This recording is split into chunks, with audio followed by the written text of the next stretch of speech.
Halo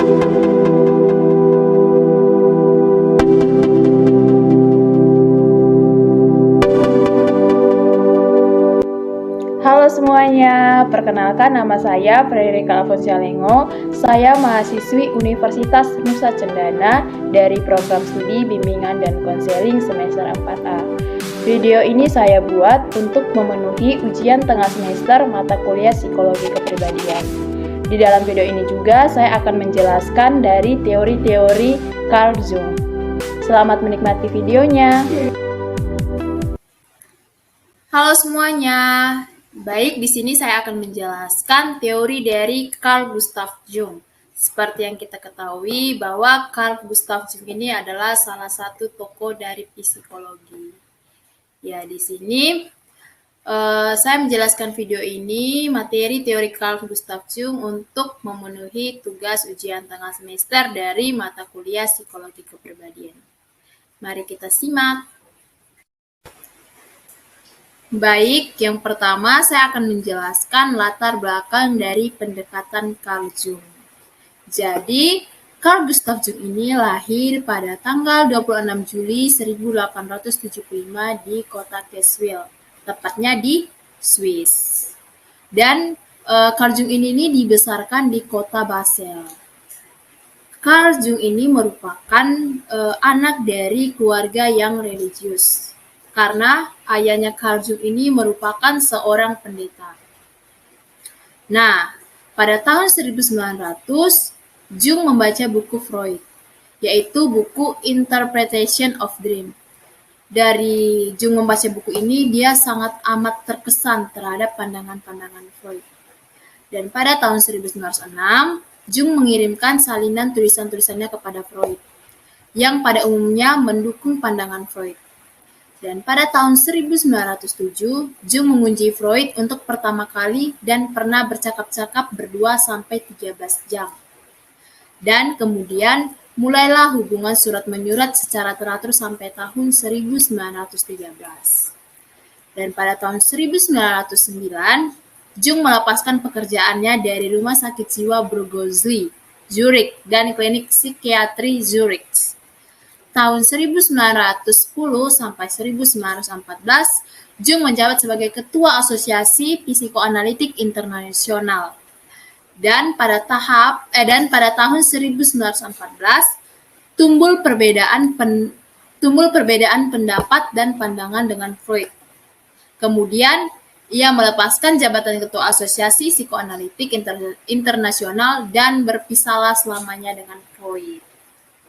Nah, di sini awalnya itu Jung sependapat dengan Freud bahwa tujuan dan motivasi individu sama pentingnya. Jadi menurut Jung ini pendapat dari Freud itu sama pentingnya dengan dorongan seksual dalam menentukan jalan hidup seseorang. Kemudian Freud penekanan pada kepribadian sudah terbentuk pada pertengahan masa kanak-kanak. Jung lebih melihat kepribadian dalam konteks tujuan dan orientasi masa depannya. Perbedaan pemikiran itulah membuat mereka berpisah. Nah, dari perbedaan pendapat Jung dan Freud, akhirnya Jung menarik diri, menyepi, menyendiri di rumahnya, dan mengintrospeksi diri, serta menganalisa dirinya selama bertahun-tahun. Tujuannya untuk mengetahui komponen individu dari psikisnya.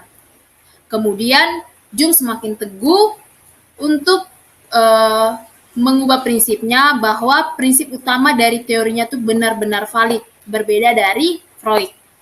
Nah, untuk membedakan dengan Freud, ia menyebut teorinya yaitu yang kita kenal sekarang adalah psikologi analisis. Dari sinilah terbentuk teori psikologi analisisnya Carl Jung. Oke, kita lanjut ke slide berikutnya.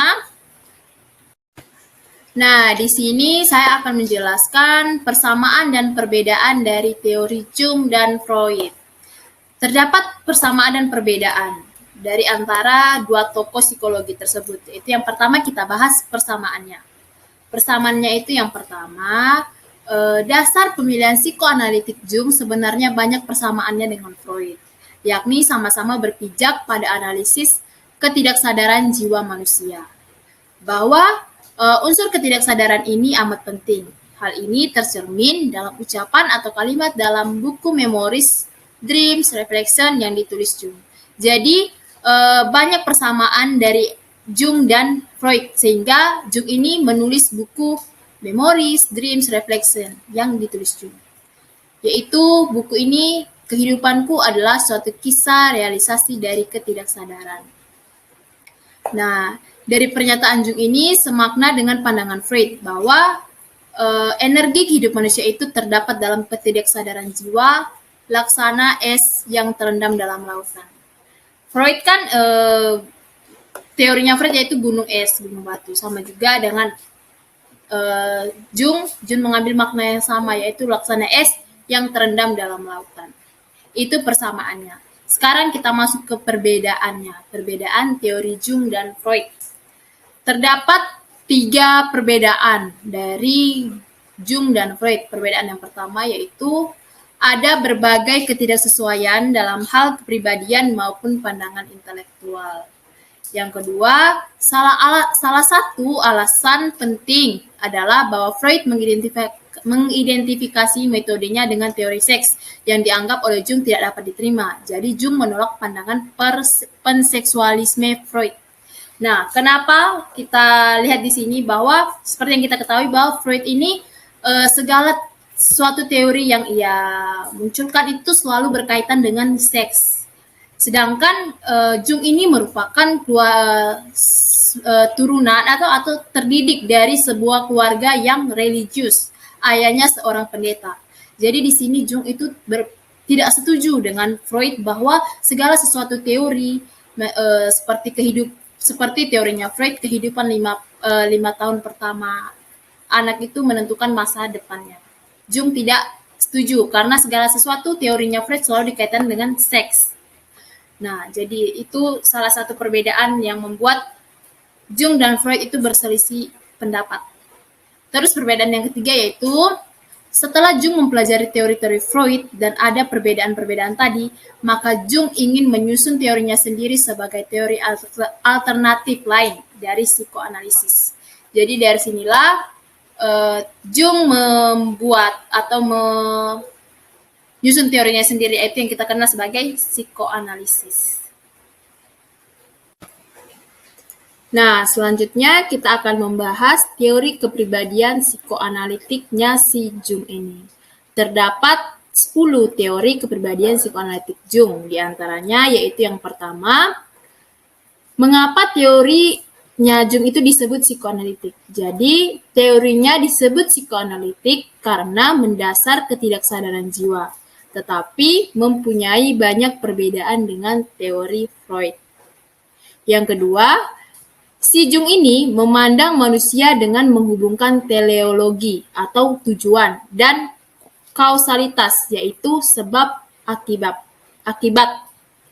Yang ketiga, menurut si Jung, bahwa tingkah laku manusia itu ditentukan oleh sejarah individu dan rasnya atau kausalitas, dan tujuan-tujuan dan aspirasi atau teleologi. Jadi, faktor-faktor masa lalu dan masa yang akan datang berpengaruh pada tingkah laku manusia. Terus yang keempat, bahwa tingkah laku manusia dibimbing baik oleh masa lalu sebagai aktualitas dan masa yang akan datang sebagai potensialitas.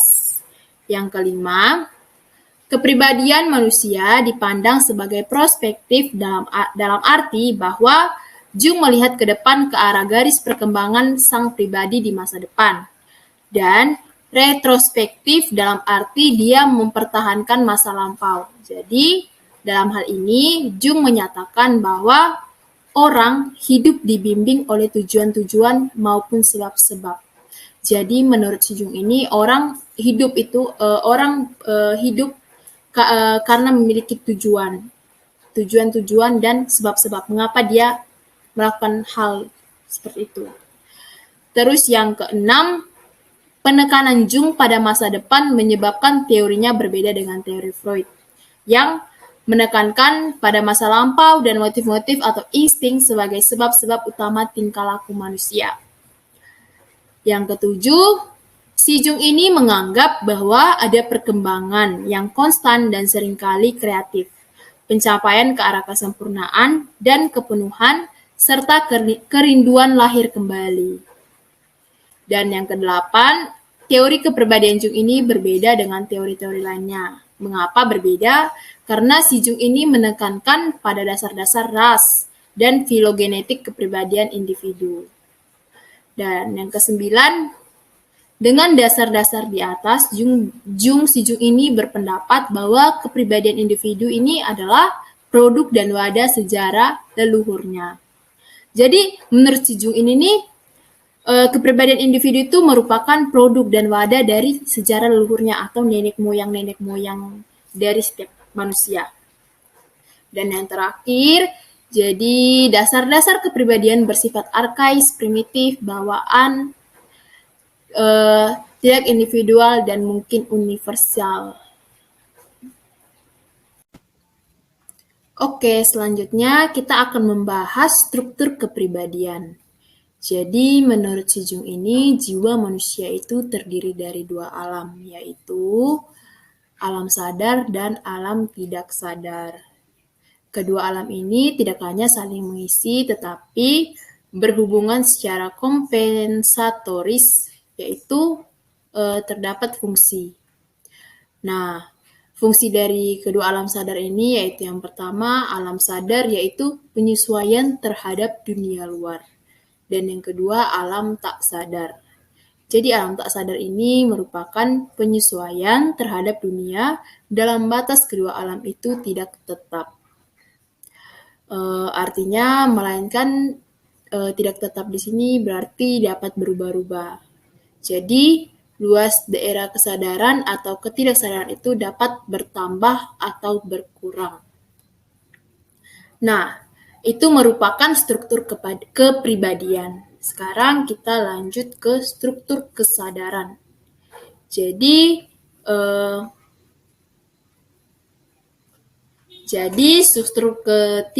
struktur kesadaran ini mempunyai 3 komponen pokok, yaitu yang pertama ego, yang kedua fungsi jiwa, dan yang ketiga sikap jiwa.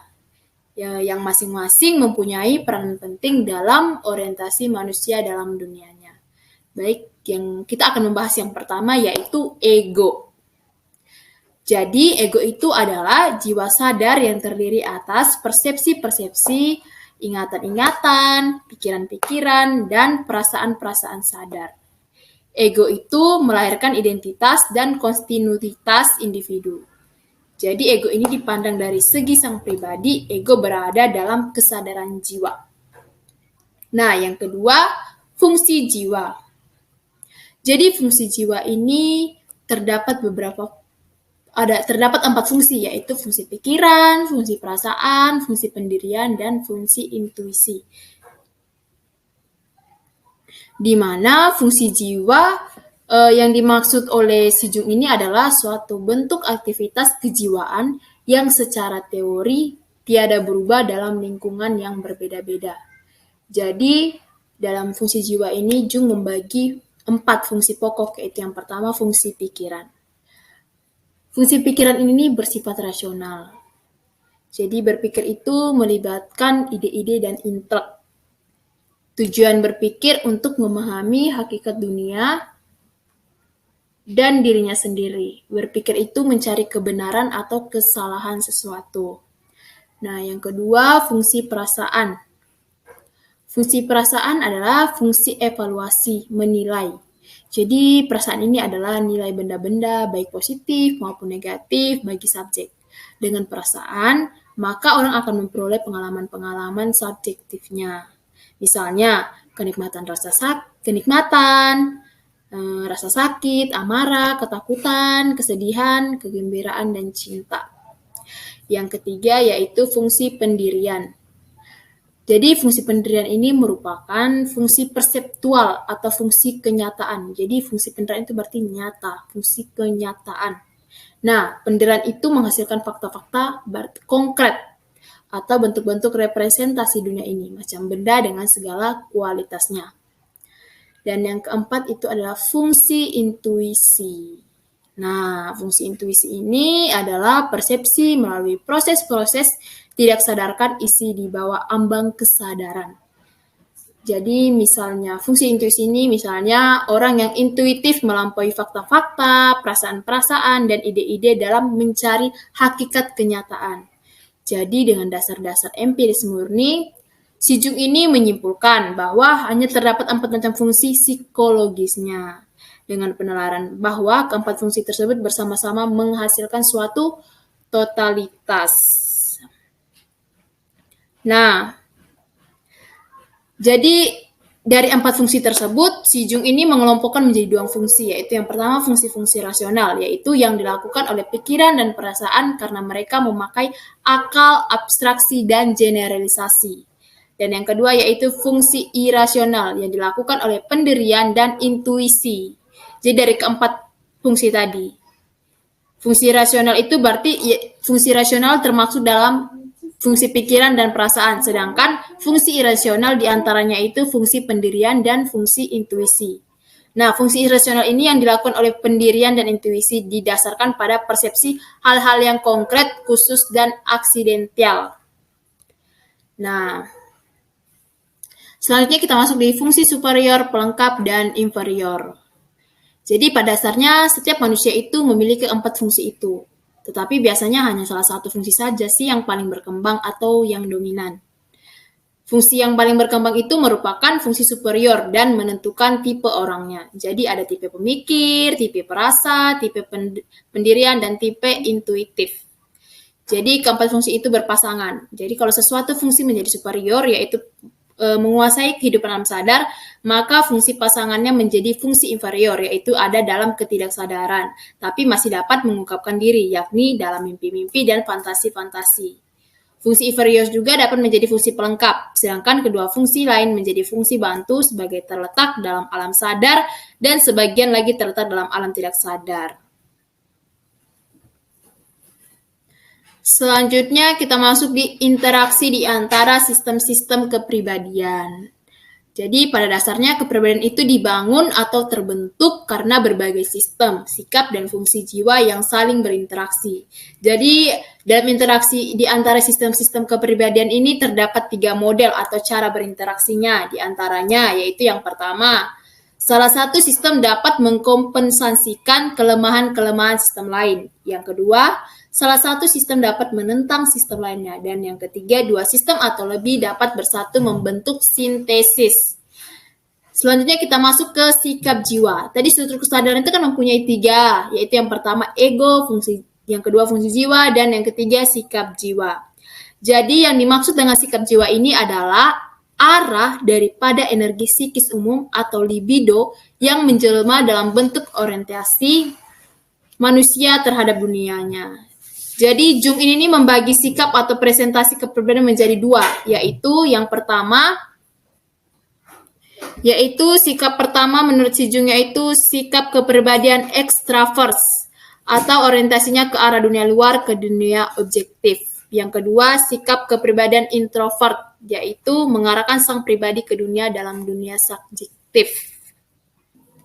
Selanjutnya itu ada tipologi Jung. Jadi dengan mendasarkan 2 komponen pokok daripada kesadaran itu sampailah Jung pada keempat kali atau 2 atau 8 tipe, 4 tipe ekstrovert dan 4 lagi introvert. Jadi dalam membuat pencanderaan mengenai tipe-tipe tersebut selalu dikupasnya juga kehidupan alam tak sadar. Nah, jadi dari kehidupan alam tak sadar itu selalu berlawanan dengan kehidupan alam sadar. Jadi orang yang kesadarannya bertipe pemikir, maka ketidaksadarannya bertipe perasa. Orang yang kesadarannya bertipe ekstrovert, ketidaksadarannya bertipe introvert, begitu selanjutnya. Nah, tipologi Jung ini nih, contohnya sikapnya ekstraversi, fungsinya itu perasaan, tipenya itu ekstraversi perasaan. Jadi ciri kepribadiannya itu seperti manusia dramatik, menyatakan emosinya secara terbuka, dan cepat berubah. Mungkin dari antara kita ada yang kepribadiannya seperti ini, ekstraversi, dan fungsinya itu perasaan, jadi tipe kepribadiannya dramatik. Menurut saya termasuk dalam ekstraversi ini. Oke, selanjutnya introversi. Introversi contohnya itu fungsinya yaitu perasaan. Tipenya introversi perasaan. Jadi ciri kepribadiannya itu penulis kreatif, menyembunyikan perasaan, dan sering mengalami badai emosional. Terus ada introversi, fungsi penginderaan, tipenya introversi penginderaan, ciri kepribadiannya itu seniman, mengalami dunia dengan cara pribadi, dan mengekspresikannya itu secara pribadi pula. Nah, introversi ini berarti ciri kepribadian yang fokus ke diri sendiri atau sulit bersosialisasi dengan dunia luar. Selanjutnya ada pesona. Jadi, pesona menurut Si Jung ini adalah cara individu dengan sadar menampakkan diri keluar atau ke dunia sekitarnya. Jadi menurut Si Jung ini, pesona ini memberi batasan-batasan pesona sebagai kompleks fungsi yang terbentuk atas dasar pertimbangan-pertimbangan penyesuaian atau usaha mencari penyelesaian, tetapi tidak sama dengan individualitas. Jadi, pesona ini merupakan kompromi antara individu dan masyarakat, antara struktur batin sendiri dengan tuntutan sekitar mengenai bagaimana orang seharusnya berbuat. Selanjutnya kita membahas struktur ketidaksadaran, yaitu yang pertama ketidaksadaran pribadi atau yang kita belajar yaitu ketidaksadaran personal. Jadi, ketidaksadaran pribadi atau personal ini berisikan hal-hal yang diperoleh individu selama hidupnya. Jadi, ketidaksadaran personal ini terdiri atas 3, yaitu yang pertama, pengalaman-pengalaman yang pernah sadar, tetapi kemudian direpresikan, disupresikan, dilupakan, atau diabaikan. Yang kedua, pengalaman-pengalaman yang terlalu lemah untuk membentuk kesan sadar pada sang pribadi. Jadi, isi ketidaksadaran pribadi sama seperti isi bahan prasadar pada teori Freud, yakni lapisan jiwa prasadar. Isi tersebut dapat sadar dan berlangsung banyak hubungan dua arah antara ego dan ketidaksadaran pribadi. Yang ketiga, kompleks-kompleks. Jadi, kompleks ini merupakan kelompok yang terorganisir atau konstelasi perasaan-perasaan, pikiran-pikiran, persepsi-persepsi, dan ingatan-ingatan yang terdapat dalam ketidaksadaran pribadi. Jadi, kompleks ini mempunyai inti yang berfungsi seperti magnet yang dapat menarik atau mengontelisikan berbagai pengalaman ke arah kompleks studi. Selanjutnya ada ketidaksadaran kolektif. Jadi, ketidaksadaran kolektif ini juga biasa disebut dengan transpersonal, yaitu merupakan salah satu di antara segi-segi teori psikoanalitik milik Si Jung yang paling original dan kontroversial. Jadi ketidaksadaran kolektif ini mengandung isi-isi yang diperoleh selama pertumbuhan jiwa seluruhnya. Nah, yang dimaksud yaitu pertumbuhan jiwa seluruh jenis manusia melalui generasi yang terdahulu. Jadi Si Jung ini merumuskan ketidaksadaran kolektif itu sebagai suatu warisan kejiwaan yang besar daripada perkembangan kemanusiaan, yang terlahir kembali dalam struktur tiap-tiap individu dan membandingkan dengan apa yang disebut oleh Lefebvre tanggapan mistik kolektif orang-orang primitif. Nah, jadi di sini ketidaksadaran ini adalah tidak disadari. Pengetahuan mengenai ketidaksadaran itu diperoleh secara tidak langsung, yaitu biasanya tidak langsung itu melalui manifestasi daripada isi-isi ketidaksadaran itu. Manifestasi ketidaksadaran itu berbentuk simptom dan kompleks mimpi arketip dan arketip-arketip. Dan arketipus yang ketidaksadaran tadi. Nah, sekarang kita masuk di bentuk khusus isi ketidaksadaran. Jadi terdapat beberapa bentuk khusus isi ketidaksadaran, yaitu yang pertama, bayang-bayang. Jadi, dalam kepribadian terdapat pula bayang-bayang, yaitu segi lain atau bagian gelap daripada kepribadian, kekurangan yang tak disadari. Jadi, bayang-bayang ini terbentuk dari fungsi inferior serta sikap jiwa yang inferior. Karena pertimbangan-pertimbangan moral dimasukkan ke ketidaksadaran karena tidak serasi dengan kehidupan alam sadar. Terus yang kedua yaitu ada proyeksi. Berarti proyeksi itu sama dengan imago. Jadi proyeksi di sini diartikan dengan secara tidak sadar menempatkan isi-isi batin sendiri pada objek-objek di luar dirinya. Terus yang ketiga ada anima dan animus. Jadi setiap manusia itu bersifat biseksual. Setiap manusia mempunyai sifat-sifat yang terdapat pada jenis kelamin lawannya, yaitu orang laki-laki ketidaksadarannya adalah betina, yaitu anima, dan orang perempuan ketidaksadarannya adalah laki-laki, yaitu animus. Kalau animus itu berarti perempuan, kalau anima itu berarti laki-laki. Selanjutnya, archetype tersebut tidak hanya menyebabkan masing-masing jenis menunjukkan ciri-ciri lawan jenisnya, tetapi juga berperan sebagai berikut, ada dua, yaitu yang pertama, gambaran-gambaran kolektif yang menggambarkan masing-masing jenis untuk tertarik kepada dan memahami anggota jenis lawannya. Yang kedua, bahwa pria memahami kodrat wanita berdasarkan animanya, dan wanita memahami kodrat pria berdasarkan animusnya. Sekian penjelasan materi teori Carl Gustav Jung dari saya. Terima kasih.